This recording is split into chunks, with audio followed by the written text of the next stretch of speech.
messieurs, bienvenue à Metro News Magazine. Voici les titres.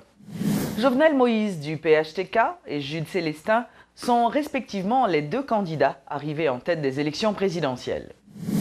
Plusieurs candidats contestent les résultats et appellent à la mobilisation. D'autres, en revanche, ayant reconnu leur défaite, annoncent vouloir faire des alliances. Un important dispositif de sécurité a été déployé dans le pays suite à la divulgation des élections, et ceci pour rassurer la population.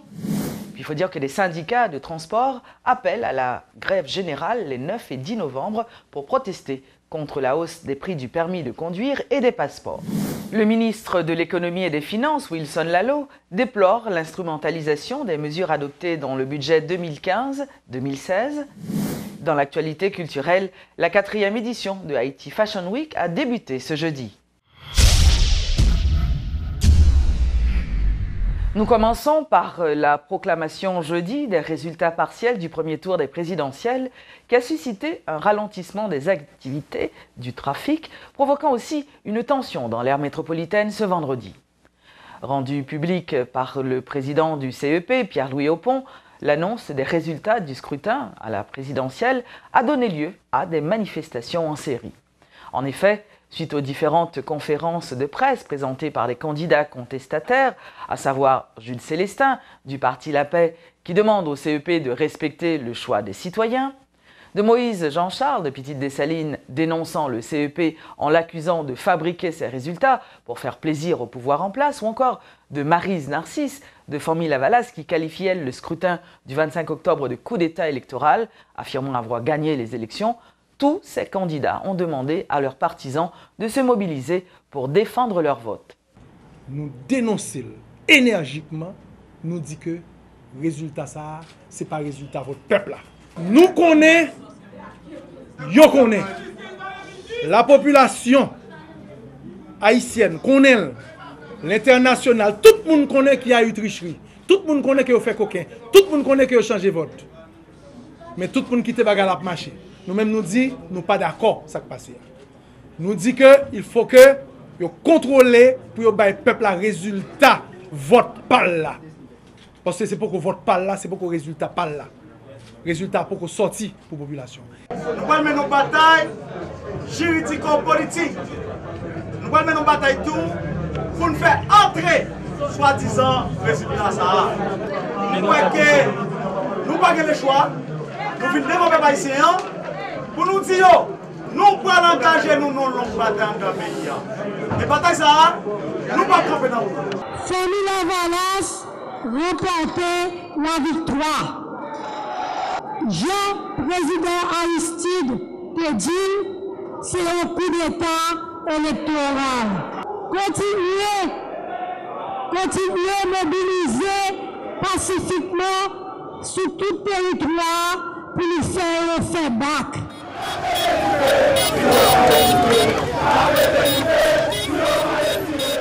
Ainsi, plusieurs centaines de personnes ont manifesté dans les rues en scandant des propos hostiles à l'encontre du gouvernement et du CEP. L'une des manifestations a d'ailleurs été dispersée à Delma 18 par la police nationale. 3 personnes ont été appréhendées par les forces de l'ordre.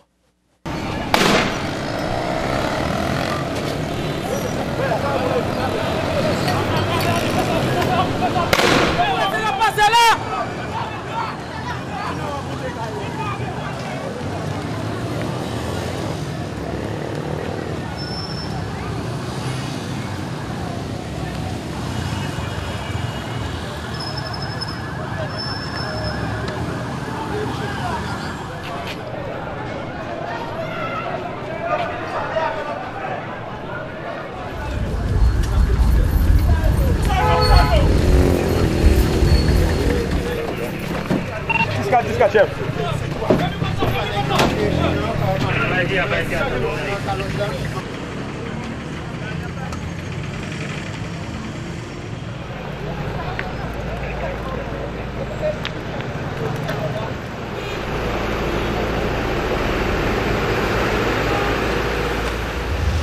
Parallèlement, à Tabar, des partisans de Formy-Lavalas ont également défilé dans les rues pour dénoncer les résultats proclamés par le CEP suite à la conférence de Maryse Narcisse où elle a déclaré avoir remporté les élections.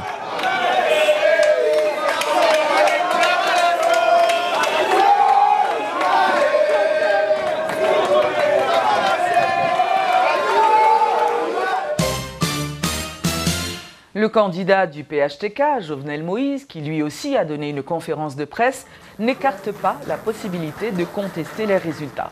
Nek ban nan Jodia qui c'est président tout haïtien. Nek ban nan pas président on parti haïtien pour dans l'autre parti. Nous c'est président j'aime te dire la campagne là, nek en haut, nek en bas, nek rouge, nek vert, nek rouge, nek blanc. Tout haïtien. C'est ça et m'a demandé leur frère monsieur candidat qui était dans l'élection, c'était nos compétitions.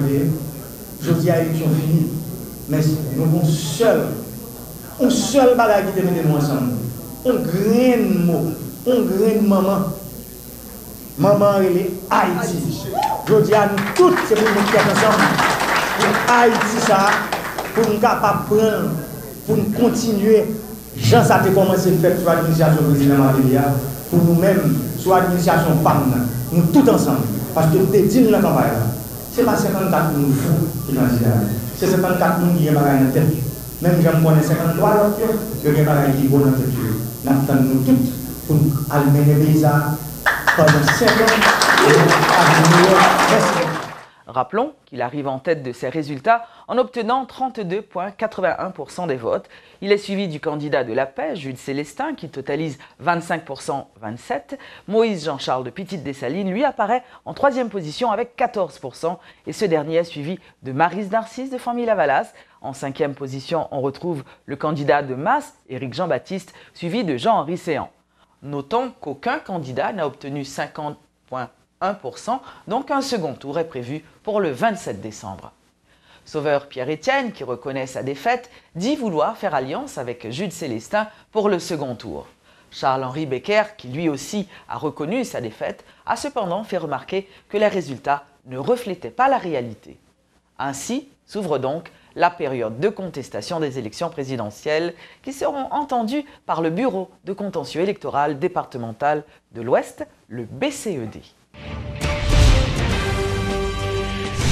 L'ancien ministre de la Communication, le journaliste Adi Jean Gardy, qui était invité à la rubrique Le Point vendredi, a déploré l'absence de programme des candidats lors de leur campagne électorale. Selon lui, les prétendants à la magistrature suprême devraient prioriser le collectif en proposant une équipe au lieu de faire campagne en leur seul nom. Absolument, un business plan rapidement. C'est comme de diriger une entreprise. C'est-à-dire pour diriger une entreprise pour faire son business plan. Et business plan, ce n'est pas parole parler en l'air. Business plan, c'est pour gagner d'abord des chiffres concrets, la réalité concrète. Ou dire que le pays a, ou parler de route, dire combien de routes que le pays a gagné. Et qui boit pour faire des routes, c'est pas normal. Pour faire toute route ça pour m'arriver au Cap, alors que vous avez un système de flotte marine qui a privé plus rapide que vous avez fait longtemps. C'est pas normal pour pas un système de métro ou pas un système pour arriver. Nous parlons de modernité. Donc c'est maintenant qu'il faut agir. Oui, est-ce que nous parlons pour modernité en tout, Adi Jean Gardy? Mais tout pays est prêt pour la modernité. J'ai beaucoup d'espoir, non pile espoir dans le pays. Et ce n'est pas espoir, depuis le Timonicite, moi je vois un peuple qui remet l'histoire. Je vois un peuple qui est fier de tête parce qu'il était gourmé contre l'esclavage pour te créer un État, une nation. Il est fier. Mais en dehors de fierté, il faut qu'il y ait une élite qui dirige le pays. C'est quoi l'élite? L'élite, là, c'est professeurs de l'école qui sont l'élite. L'élite, là, c'est pasteur protestant, mon père qui est dans l'église catholique, là, nèg qui, en principe, qui dirige l'association ingénieur. Donc, c'est là que l'élite, là. Donc, il faut même tout, concerter au chita ensemble, c'est ça que je me dis tout à l'heure. Pendant la campagne, là, il est intéressant pour moi, voyager mon candidat, je vais identifier qui est le ministre des Finances, monsieur. Je vais ouais, dans l'équipe, et ça, par exemple, époque 1987, où tu as ça, que ce soit avec, par exemple, on est pour Gérard Gou, ou en 1991, où il y a des gens. Malgré que nous avons fait sortir dans une période de dictature. Dans la période de dictature, il y a des gens qui ont entouré, évidemment, structure de parti politique, et où est que nèg là dans l'élection, ont déjà senti que, ah, mon cher, direction, ça bon pour nous, parce que nous, qui est le ministre de l'Éducation, nous avons senti qui est le ministre de la Santé publique, mais je ne dis pas, ou pas, ouais, c'est des hommes, on revient à la période de Massillon-Croix-Cou, quand Massillon-Croix-Cou écrivait un poème et disait, un homme doit venir, mais quand donc viendra-t-il? On n'est pas dans ça maintenant. Il faut un leadership collectif. Et ce leadership collectif doit se faire avec les éléments de la société civile pour changer les réalités, et les réalités socio-économiques, et aussi les réalités, par exemple, tant au niveau culturel et qu'au niveau, par exemple, qu'au niveau de la justice ou au niveau de l'éducation. Les syndicats de transport qui réagissent contre la décision du gouvernement de réviser à la hausse plusieurs taxes dans le budget 2015-2016 menacent de paralyser le pays. En effet, ces différents syndicats ont lancé un ultimatum au gouvernement pour le forcer à revoir sa décision. Dans le cas contraire, un mouvement de grève des transporteurs est annoncé les lundis 9 et mardi 10 novembre. Et en réaction, le ministre de l'Économie et des Finances, Wilson Lalot, a tenté d'expliquer qu'il était nécessaire pour l'État haïtien de se donner les moyens de répondre à ses obligations vis-à-vis des citoyens. Selon le ministre, la taxe sur le permis de conduire sert à alimenter le fonds d'entretien routier, le FER, à renforcer le centre ambulancier national et à assurer aussi la sécurité routière en offrant plus de services aux automobilistes. En ce qui concerne les passeports, qui passent de 1600 à 3000 gourdes, le ministre Lalot a expliqué que le gouvernement ne pouvait plus continuer à subventionner ce document. Notons aussi que la taxe de la matricule fiscale a également augmenté. Droit de passeport là, c'est, nous disons droit, c'est pour une taxe liée, dans le sens que il n'est pas frappé tout le monde. On doit payer leur ou acheter un passeport. Il ne faut pas oublier que les passeports sont bien que l'État a acheté, il va faire à l'étranger, tout pays n'a pas qu'à faire passeport. Entre ça, coût de fabrication, transport et charges que ça implique l'État, passeport a coûté l'État 51,28 $. 51,28 $, alors que passeport, il ne faut pas oublier, il vend autour de 30 $ à 1600 gourdes. Donc l'État a subventionné le passeport que nous avons utilisé au quotidien pour à peu près plus de 1160 gourdes. Chaque fois que je un livret de passeport, l'État subventionne ça. Nous sommes d'accord que c'est difficile pour l'État de continuer à faire ça, parce que nous connaissons le gaz, c'est même bagaille là. Nous connaissons bande de côté, l'État est obligé de faire des subventions parce que c'est clair pour l'éducation, pour la santé, mais il n'est pas obligatoire pour l'État de subventionner le passeport. Donc nous ajuster le passeport là, il vient passer à 57 $.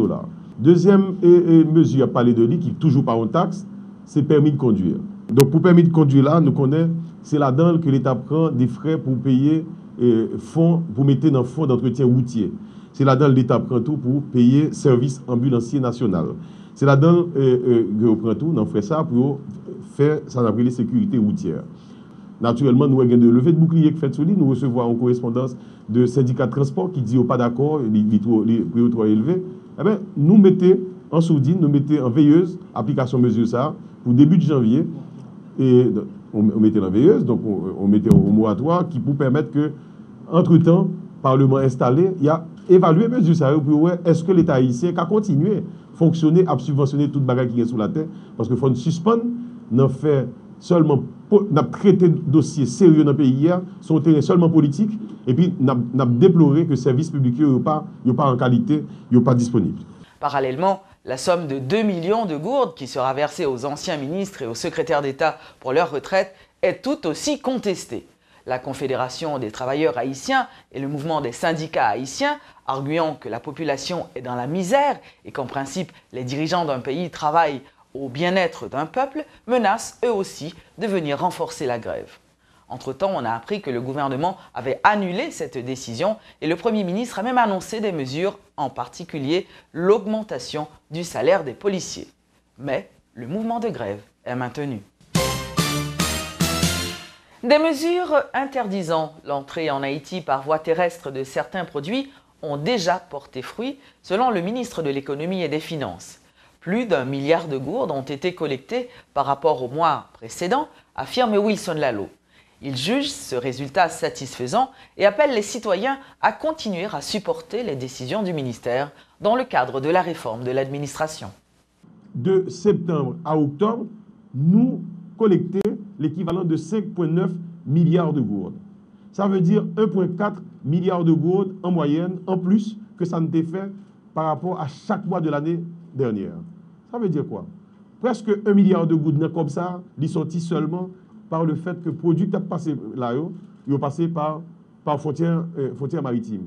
Je dis nous que sous frontière terrestre, au total, chaque année, l'État a collecté 2,2 milliards de gourdes. Sous un grain de mois, nous faisons 1,4 milliard de gouttes, dont presque 1 milliard là-dedans, expliqué par seule mesure ça. Ça t'a dit, si nous continuons à mesure ça, sur la fin de l'année, c'est 18 milliards de gouttes en plus, ça fait que le pays a rentré. Vendredi, l'école de la magistrature commémorait ses 20 ans et plus de 65 nouveaux magistrats intégreront le système judiciaire.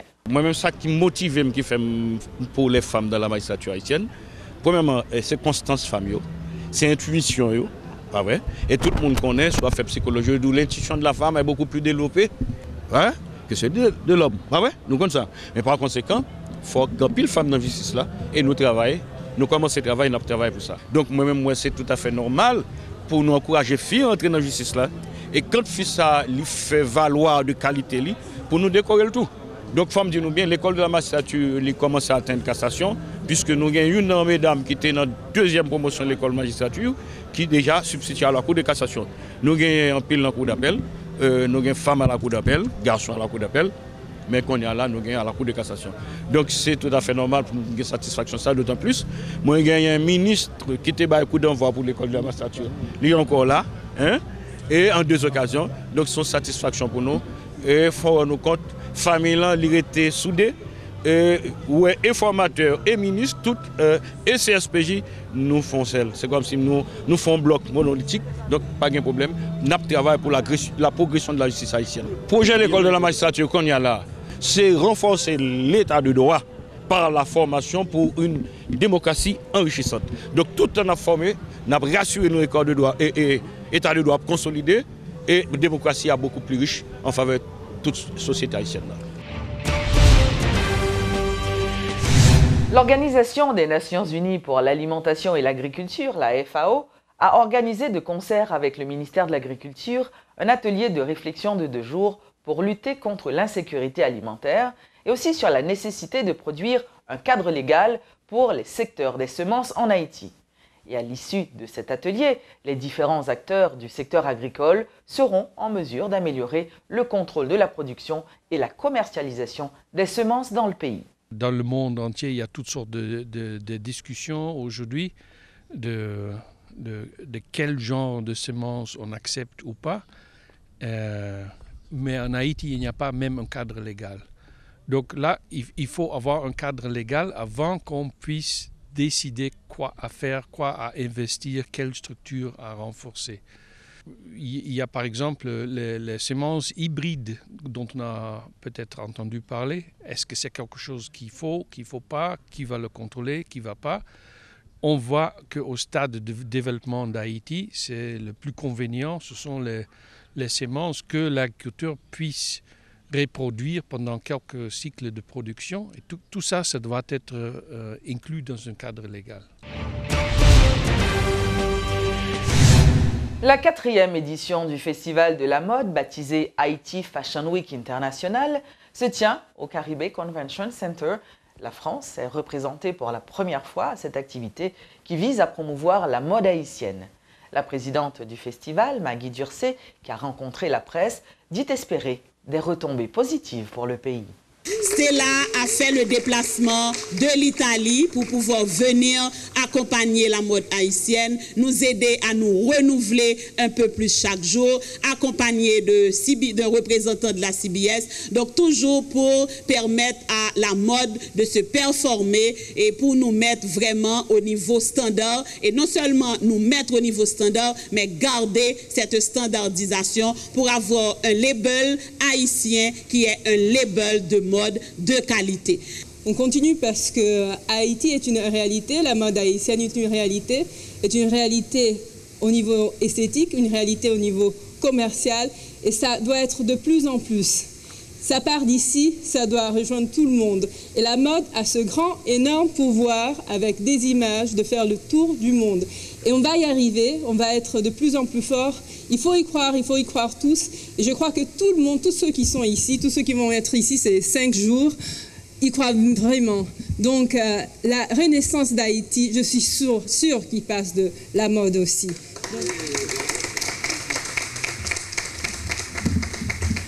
Metro News Magazine est terminé. Merci de l'avoir suivi. Merci de votre fidélité. Rendez-vous la semaine prochaine.